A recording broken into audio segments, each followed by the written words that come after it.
शिक्षा कोई भिक्षा में ना दे, ये हमारा जन्मसिद्ध अधिकार है।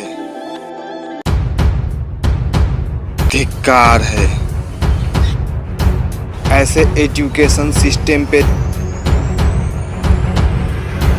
जहां हो रहा बच्चों के भविष्य के साथ खिलवाड़। ये है विनय कुमार,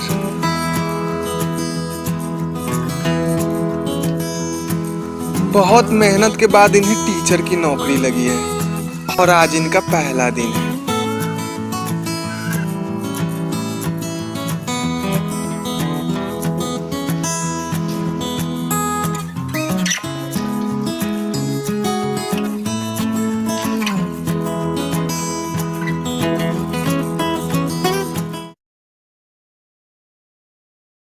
क्या बात है कि रजिस्टर में 50 बच्चों का नाम रजिस्टर्ड है और सिर्फ तुम लोग 5 ही आए हो?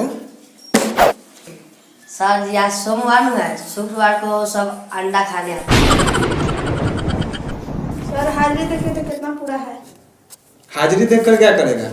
हाजिरी पूरेगा तब ना पैसा मिलेगा। हाजिरी पुराने आता है कि पढ़ने आता है? भागता है कि नहीं है?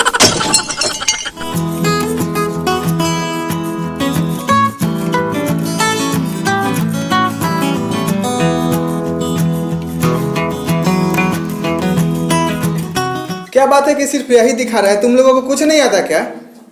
सर जी ट्यूशन पढ़ते हैं, हम लोग गरीब हैं, हम लोग को पैसा कहाँ से आएगा पढ़ने के लिए ट्यूशन? स्कूल आते ही हो तो इसमें कोचिंग का कहाँ से बात आ गया? क्लास में है सर। मैं कहाँ था उस समय से? मैं क्लास चल रहा है कब से, कहाँ था बात? लगा जाओ सर जी नया है वो।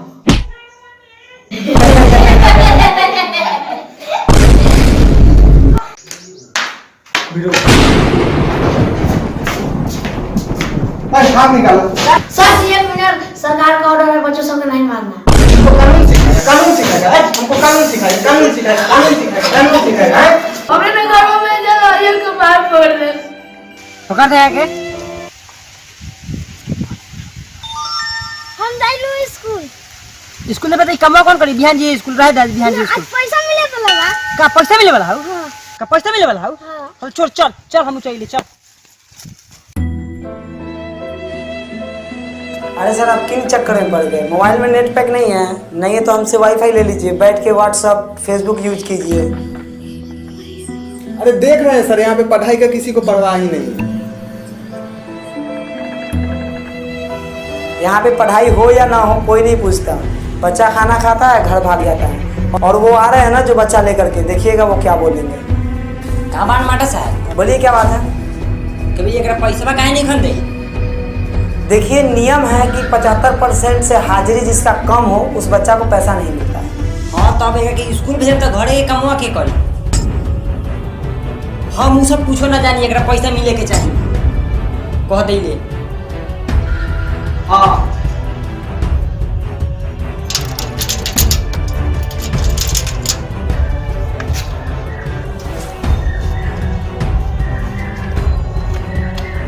हाँ तो कैसा रहा पहला दिन आपका? कुछ सीखे? हाँ, बहुत कुछ सीखे और धीरे धीरे सब कुछ सीख जाएंगे। लग रहा है आप कुछ भूल रहे हैं। नहीं, कुछ भी तो नहीं भूल रहे। नहीं, मैं तो विदाउट हेलमेट आया था। याद है वो बच्चा क्या बोला था? अरे ना हमरा घर में ईंटों से कबाब फोड़ दे। मार के सर फोड़ देगा, उसका कोई ठीक नहीं है, कभी भी कुछ भी कर सकता है। लड़ रख लीजिए सेफ्टी के लिए।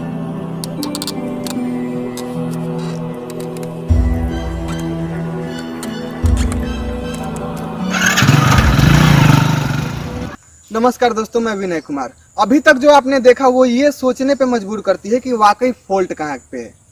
तो क्या शिक्षा व्यवस्था जिम्मेवार है? तो स्कूलों में मुफ्त शिक्षा के साथ भोजन, कपड़ा, किताब और यहाँ तक कि साइकिल भी दिया जा रहा है। तो क्या शिक्षक जिम्मेवार है? तो जहाँ तक मैंने देखा है, मैं भी सरकारी स्कूल से ही पढ़ा हूँ, तो पढ़ाई तो होती है पर कोई भी बच्चा सीरियस नहीं लेता। और ले भी क्यों? क्योंकि कौन सा फेल होने का डर है। और टीचर भी क्या करे, क्योंकि उनको मारने का आदेश ही नहीं है, बच्चे को मारने का आदेश ही नहीं है। और कोई ऐसे दबंग बच्चे होते हैं जो डायरेक्ट टीचर को धमकी दे देते हैं। और सरकारी स्कूल के टीचर खाना बनवाए, स्कूल ड्रेस के लिए पैसा बंटवाए, खाता खुलवाए, दूध और अंडा खिलाए, दवा खिलाए, चुनाव कराए, बोर्ड एग्जाम कराए, बोर्ड एग्जाम का कॉपी चेक करे, और कभी कभी तो बारात लोग रोक देते हैं और पार्टी करके चले जाते हैं ना मास्टर साहब कल साफ करने के लिए। तो क्या बच्चे में फॉल्ट है? तो छोटा बच्चा और पौधा जिस तरह खाद पानी और माहौल मिलता है उस तरह बढ़ता चला जाता है, और जिस तरफ झुका दिया जाता है उसी तरफ बढ़ता चला जाता है, और एक समय के बाद आप उसे चाह के भी नहीं मोड़ सकते, और जिस तरह का माहौल में पला बढ़ा रहता है उस तरह का रूप ले लेता है। तो क्या अभिभावक जिम्मेवार है? तो जहाँ तक मैंने देखा है कि जिस बच्चे का नामांकन प्राइवेट स्कूल में होता है उस बच्चे को सुबह उठाकर तैयार करके स्कूल ड्रेस पहना कर, और अगर सुविधा ना हो तो स्कूल तक छोड़ने जाया जाता है और फिर वापस भी लाते हैं लोग। और यहाँ तक कि स्कूल ड्रेस, कपड़ा और हर चीज़ का चार्ज लगता है, यहाँ तक कि स्कूल भी चार्ज करती है, और हर चीज़ का व्यवस्था अपने पैसे से किया जाता है। और वही बच्चे का नामांकन अगर सरकारी स्कूलों में होता है तो किसी तरह दौड़ा दिया जाता है। खाना खाए ना खाए कोई मतलब नहीं है, नहीं सर लोग हैं ही खाना खिलाने के लिए। और ड्रेस का पैसा दिया जाता है, फिर भी बहुत कम बच्चे ड्रेस में नज़र आते हैं। और यहाँ तक कि सरकारी डिपार्टमेंट के बहुत अधिकतम लोग और यहाँ तक कि टीचर भी अपने बच्चे को प्राइवेट स्कूल में एडमिशन करा रहे हैं, प्राइवेट स्कूल में पढ़ा रहे हैं। कंफ्यूज्ड। हम टेक्नोलॉजी के ज़माने के लोग हैं, हमारी मोबाइल की सेटिंग खराब हो जाती है और अच्छा से काम करना बंद कर देता है ना, हम डायरेक्ट रीस्टोर मारते हैं। कहने का मतलब है कि डिपार्टमेंट में कुछ ऐसे टीचर हैं जो पढ़ाने के लायक नहीं, और यही सारे टीचर को बदनाम कर रहे हैं। इन्हें तो निकालना बहुत जरूरी है, क्योंकि ये आते हैं सैलरी के लिए और बैठकर चले जाते हैं। ये मेरा देखा हुआ है। और किसी बच्चे को खेल में इतना इंटरेस्ट क्यों आता है? क्योंकि हार की डर और जीत की खुशी और सामने वाले से कंपटीशन होती है। पर यहाँ पे एग्जाम तो होगा पर रिजल्ट तो आना नहीं है, किसी को फेल होना नहीं है, तो कंपटीशन किस बात का? और इसीलिए बच्चे सीरियस नहीं लेते हैं क्रिएटिविटी। तो मैं ISC पास हूँ पर आज तक लैब का दर्शन नहीं किया, और आजकल तो बच्चे का 7th 8th क्लास में ही हीरो जग जाता है, हीरोबाजी शुरू कर देते हैं। पर भाई ये हीरोबाजी मिडिल स्कूल, हाई स्कूल और ज़्यादा से ज़्यादा कॉलेज तक, उसके बाद तो तुम्हें दुनिया दिखाई देगी और कुछ समझ में नहीं आने वाला है। और इस पे हमारे सोनू भाई कुछ कहना चाहते हैं। नमस्कार दोस्तों, आप अगर अभी पढ़ाई आवर में हैं तो ये जान लीजिए कि हीरोगिरी करने से कुछ नहीं होगा। क्लास 7, 8, 9, 10 किसी भी क्लास में है तो हीरोगिरी छोड़ दीजिए, क्योंकि हीरोगिरी से कुछ होने वाला नहीं है। और ये ज़रूरी नहीं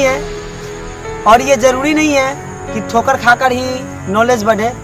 ठोकर हमने खाया है तो आप कुछ सीखिए, क्योंकि आज हमें कुछ दिखाई नहीं दे रहा है। और हम भी वही सरकारी स्कूल में पढ़ाई करते थे जहाँ कुछ टीचर लोग बताते भी थे तो उसे हम मतलब इग्नोर कर देते थे, और आज हमारे आंखों के सामने कुछ नहीं दिखाई देता है। हम चाह कर भी पढ़ाई नहीं कर सकते हैं। कि जिस टाइम हमें पढ़ने का मौका मिला था उस टाइम हम सारे समय को मस्ती में गुजार दिए, और आज के डेट में हम चाहकर इसलिए नहीं पढ़ सकते क्योंकि मेरा जड़ स्ट्रॉन्ग। आपको हम ये कहना चाहते हैं कि आप अभी से ही फोकस कीजिए पढ़ाई पे और जड़ को मजबूत कीजिए।